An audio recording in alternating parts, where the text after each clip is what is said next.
Reverend Father Kuyen Kalai, ഏറ്റവും ആദരണീയനായ പാലാ ഡയസിസിൻ്റെ bishop his excellency Mar Joseph Kallarangatt പിതാവ്,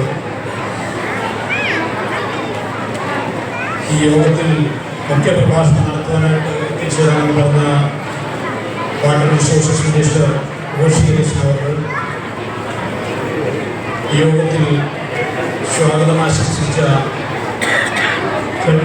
base SH Anjumol Sebastian, panchayat president Shri KS Vinod, AEO, ഈ വേദിയിൽ ഉപവിഷ്ടരായിരിക്കുന്ന മറ്റ് വിശിഷ്ട വ്യക്തിത്വങ്ങളെ, സദസ്സിൽ എത്തിച്ചേർന്നിരിക്കുന്ന മുൻ PTA പ്രസിഡന്റുമാർ, രക്ഷകർത്താക്കൾ, വിശിഷ്ട വ്യക്തിത്വങ്ങൾ, കുട്ടികൾ കുറച്ചു നേരം ഒന്ന് ശബ്ദമുണ്ടാക്കാൻ കഴിയും. നമ്മളിന്ന് സന്തോഷത്തിൻ്റെ ദിവസമില്ല.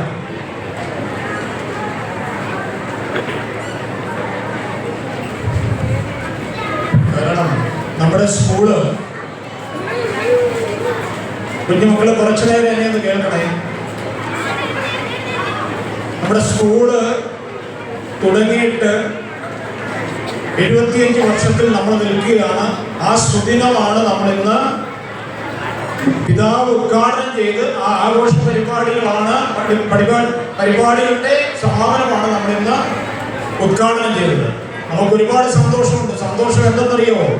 ഞാനിവിടെ വന്നപ്പോൾ ഞാൻ ചിന്തിക്കുകയായിരുന്നു, നമുക്ക് എഡ്യൂക്കേഷനുള്ള വലിയ സ്വാതന്ത്ര്യം കിട്ടി. ബഹുമാനപ്പെട്ട പിതാവ് നമ്മോട് പറഞ്ഞു, പള്ളിയോട് ചേർന്ന് പള്ളിക്കൂടം.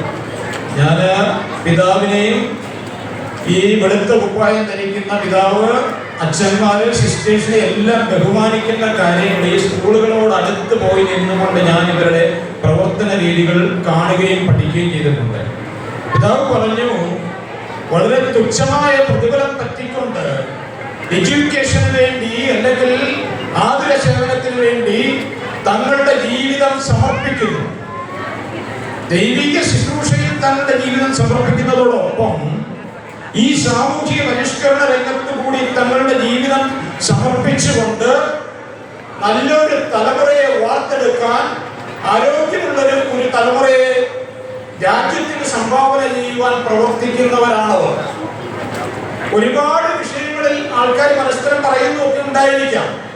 പക്ഷേ ആത്യന്തികമായി കിട്ടുന്ന സാലറി ഉൾപ്പെടെ എഡ്യൂക്കേഷന്റെ വികസനത്തിന് കൊടുത്തിട്ട് തുച്ഛമായ പ്രതിഫലം വാങ്ങി തങ്ങളുടെ ജീവിതം ചെലവഴിക്കുന്ന ഇങ്ങനെയുള്ള ആൾക്കാരെ ഞാൻ ഈ സ്കൂളുമായിട്ടുള്ള ബന്ധം സിസ്റ്റർ ഗ്രേസുമായിട്ടുള്ളതും ഫ്രാൻസിസ് കരിമാനിയായിട്ടുള്ള ബന്ധമാണ്. അപ്പോൾ ഞാൻ ഇവരെയൊക്കെ ഫ്രാൻസിസിനോട് ചോദിക്കും, എന്നെ മടുത്തില്ലേ, എൻ്റെ മുഖം മടുത്തില്ലേ? പലപ്പോഴും ഈ സ്കൂളുമായിട്ട് ഓരോ കാര്യത്തിന് ഇങ്ങനെ വിളിച്ച് ഇവിടെ കയറി എനിക്കിപ്പോൾ ഇതിനെ കടന്നു പോകുമ്പോഴത്തേക്കും ഇത് എൻ്റെ ഒരു സ്ഥാപനം പോലെ തോന്നി. അപ്പോ ഈ ആൾക്കാര് ഇതുപോലെ പ്രയാസം അനുഭവിച്ചിട്ടാണ് ഈ കഴിഞ്ഞ 75 വർഷം ഈ നാട്ടിലുള്ള നല്ല മനുഷ്യരുടെ സഹകരണം കൊണ്ടാണ് 75 വർഷം ഈ ഹൈറ്റ്സിലേക്ക് ഉയരുവാനായിട്ട് ഈ സ്കൂളിന് സാധിച്ചു. ഈ പ്രദേശത്ത് മൂലമറ്റത്തെ സംബന്ധിച്ച് നമ്മൾ നേരത്തെ പറയുമ്പോൾ, ഞാൻ എൻ്റെയൊക്കെ ചെറുപ്പത്തിൽ ഞങ്ങളുടെ വീടിൻ്റെ അവിടെ, ഞാൻ കോട്ടയക്കാരാണ്, ഏറ്റവും 2 വീട് അവിടെ പാലാ റോഡിൽ നിൽക്കുമ്പോഴത്തേക്കും മൂലമറ്റം ഫാസ്റ്റ് എന്ന് പറയുമ്പോഴും ഈ പവർ ഹൗസും ഒക്കെയാണ് മൂലമറ്റത്തെ കുറിച്ച് ഉണ്ടാകുന്നത്. പിന്നീട് ഈ മൂലമറ്റവുമായി വന്ന് ഇടുക്കിയുടെ അഡീഷണൽ ഡിസ്ട്രിക്ട് മജിസ്ട്രേറ്റ് ആയിട്ട് 2ാം ടേമിൽ വന്നപ്പോഴും മൂലമറ്റം ഇടുക്കിയുടെ ഒരു പ്രധാനപ്പെട്ട ഏരിയയാണ്. ഈ പവർ ഹൗസ് സ്ഥിതി ചെയ്യുന്നത് കൊണ്ടും ഈ ലോ റേഞ്ച് തുടങ്ങുന്നത് കൊണ്ടും. പക്ഷേ എനിക്കൊരു ബന്ധം ഈ സ്കൂളുമായിട്ട് ബന്ധപ്പെട്ട് ഈ മൂലമറ്റവുമായിട്ട് ഉണ്ടായിട്ടുണ്ടായി. ആന്റിയൊക്കെ പല കാര്യങ്ങൾക്ക് ഞങ്ങളുടെ അടുത്ത് വരും. സോഷ്യൽ ആക്ടിവിറ്റീസ് ഒരുപാട് നല്ലതാണ്. ഈ മമ്മിയുമായിട്ടൊക്കെ ബന്ധപ്പെട്ട് ഒരുപാട് കാര്യങ്ങൾ ചെയ്തു കൊടുക്കാനായിട്ട് ഞാൻ ശ്രമിച്ചിട്ടുണ്ട്. എത്രത്തോളം സക്സസ്ഫുൾ ആയെന്ന് എനിക്കറിയില്ല. പക്ഷേ നമ്മളാൽ കഴിയാവും. കുഞ്ഞു മക്കളോട് എനിക്ക് പറയാനായിട്ടുള്ളത്, നമ്മുടെ സ്കൂളിന്റെ പാരമ്പര്യം മുമ്പേ ഞാൻ കണക്ക് കൂട്ടിയപ്പോൾ റിപ്പബ്ലിക് ദിവസം, നമ്മുടെ റിപ്പബ്ലിക് എന്ന 1950 ജനുവരി 26 ഇന്ത്യ മഹാരാജ്യം റിപ്പബ്ലിക്കായ ദിവസം ആണെങ്കിൽ ഒരു 128 ദിവസത്തെ വ്യത്യാസമേ ഉള്ളൂ നമ്മുടെ സ്കൂള് സ്ഥാപിതമായത്. അപ്പൊ നിങ്ങൾക്ക് അഭിമാനിക്കാം. കുഞ്ഞു മക്കളെന്നെ കേൾക്കുന്നുണ്ടോ? നിങ്ങൾ പഠിക്കുന്ന സ്കൂളിന് സ്വാതന്ത്ര്യത്തോടും റിപ്പബ്ലിക് ഡേയോടും പാരമ്പര്യമുള്ള ഒരു ഫ്ലാഷ് ബാക്ക് പോലെ നമ്മൾ ചിന്തിക്കുകയാണെങ്കിൽ എത്രയോ മഹാന്മാർ ആ കാലഘട്ടത്തിൽ ജീവിച്ചു. ഇവിടെയുള്ള ആൾക്കാർക്ക് എന്തുമാത്രം അറിവുണ്ടായിരുന്നു. എത്രയോ പ്രഗത്ഭരായ മുന്നേ പറഞ്ഞതുപോലെ അവാർഡുകൾ നേടിയിട്ടുള്ള ഒരുപാട് ആൾക്കാർ ഇവിടെ നിന്നും ഉണ്ടായിട്ടുണ്ട്. ഈ പിതാക്കന്മാരൊക്കെ ഇവിടെ ഇരിപ്പുണ്ട്, മുൻ PTA പ്രൊഫസർമാർ അവിടെ ഇരിപ്പുണ്ട്. അപ്പൊ നമ്മളെന്താണ് ചെയ്യേണ്ടത്? കുട്ടികൾ ചെയ്യേണ്ടത് ഇവരുമായിട്ട് സഹകരിച്ച് ഇവരുമായി ബന്ധപ്പെട്ട് ഈ ആധുനിക കാലത്തെ ദുഷ്പ്രവണതകളിൽ നിന്ന് റിട്ടേൺ ചെയ്ത് നമ്മൾ എന്ത് ചെയ്യണം?